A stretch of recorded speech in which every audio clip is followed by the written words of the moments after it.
Welcome to Christian Chronicle News. I'm Zacharias, your news reporter. In the news today, a council takes place on circumcision. A new invention has emerged. Tradesmen of Jerusalem reviewed, and many other great stories. Stay tuned for more details. Today, the Council of Jerusalem met to discuss the matter of whether or not Gentiles need to be circumcised before entering the Christian religion.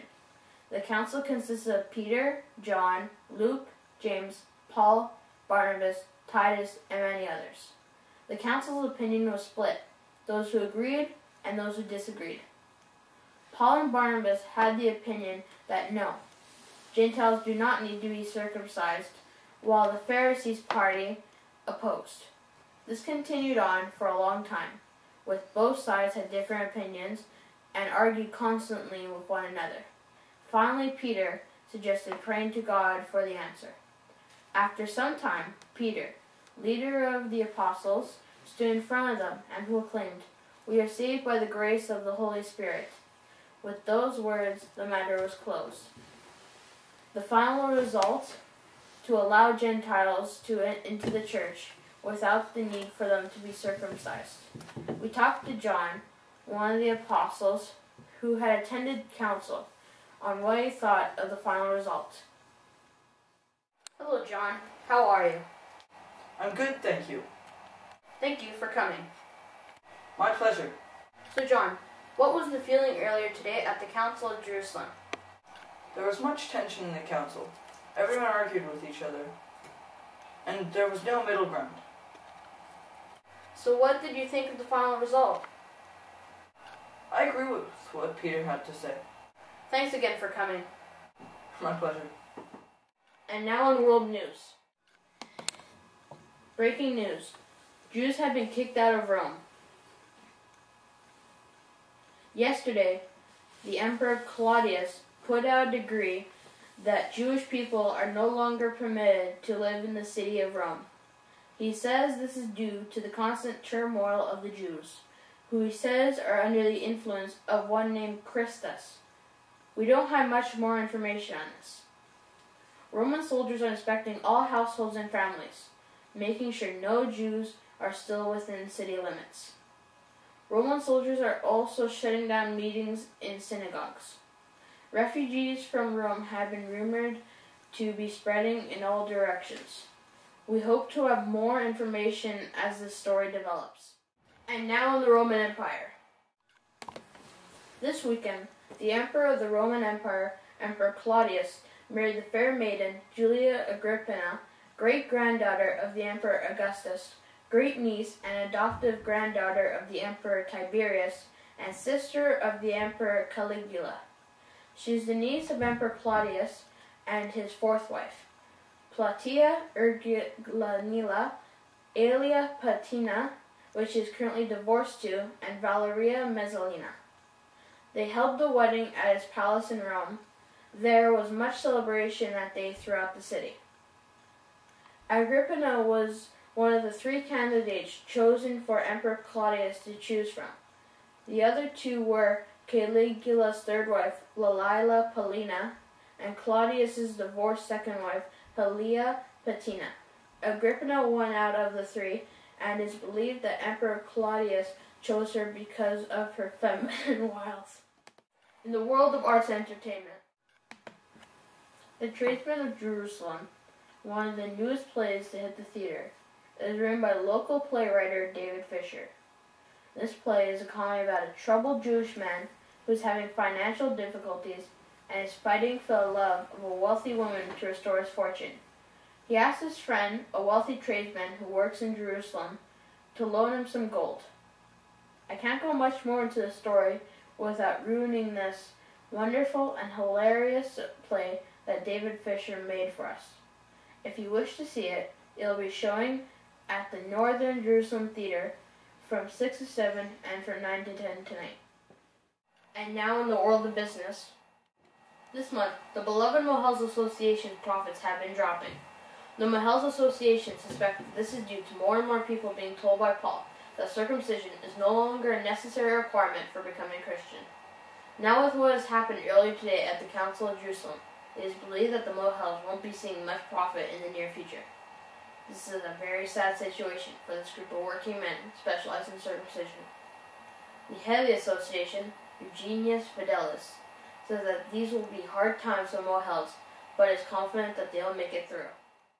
And now in the world of technology. A new invention has emerged. This invention, the magnifying glass, allows you to see what the naked eye cannot. The invention is simply a piece of glass with the prescription to allow any eye to see objects in greater detail. This was created by a Roman scientist, Caesarius Maximus, who is highly educated in the field of optics, and it is expected that this invention will go down in history. And now with sports. Preparations for the upcoming Olympic Games have begun. This event will begin in 2 years from now in Olympia. The athletes are training for sports that they are specialized in. The sport challenges will include chariot racing, discus, javelin, wrestling, boxing, and many other great sports. Even though those who are not of Greek culture do not have the ability to participate in the games, it's still a great place to watch the Greek civilians compete for glory and fame within their homeland. Last night, the Roman gladiator tournament ended in a horrible, bloody, and horrific fashion. The two finalists, Zosimus and Victus, both criminals, fought for the chance to be set free and get their lives back. Both fought very hard and both had much endurance. This is the longest match that has been recorded. Eventually, the crowd began to chant and got impatient for the match to end. Victus and Zosimus stood facing each other, spears in hand. They both hurled them at each other at the same time, with Victus hitting Zosimus right in the head. Unfortunately, Zosimus' spear ended up hitting two men in the crowd. Their names were Erasmus Renatus and Hugo Cato. Their families were in too much shock to be interviewed. In other news,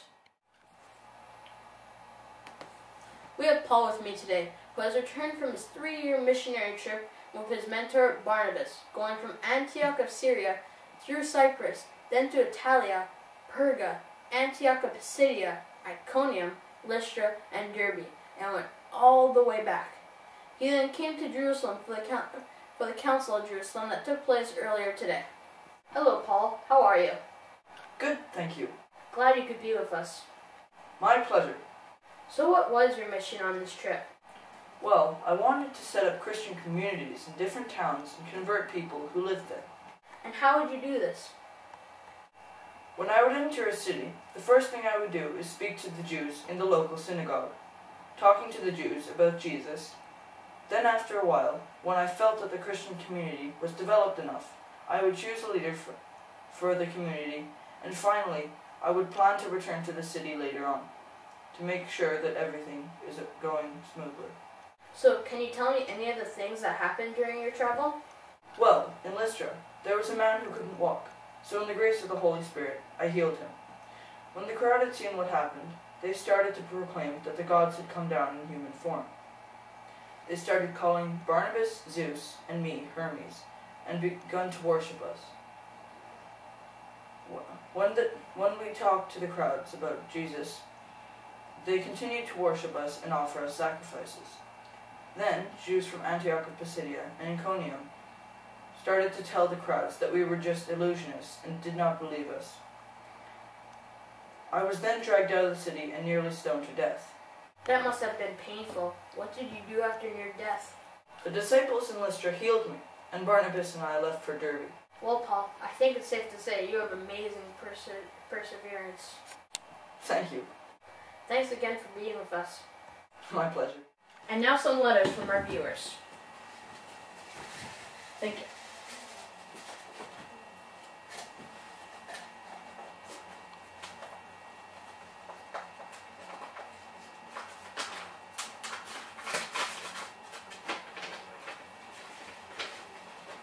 Dear Zacharias, great show. I watch your show every day with my children as a break after a long day of carpenting.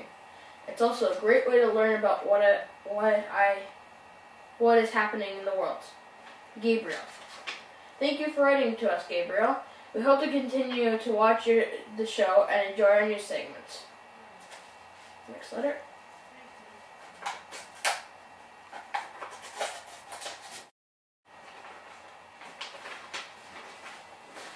Dear Zacharias, I love your show. I watch it every morning before I start doing the chores at home to find out what has been happening in the world.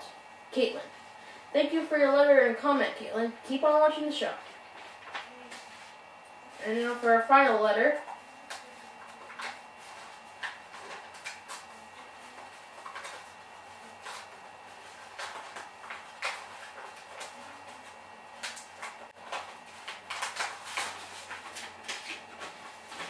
Dear Zacharias, I hate your show.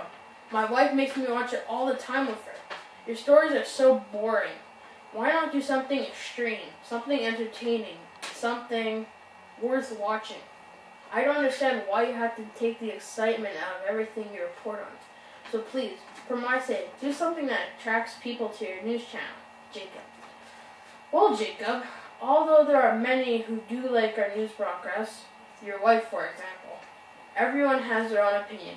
We respect your opinion about our show, but we believe that we are extracting the most important news daily for our show so you can know what's going on in the world.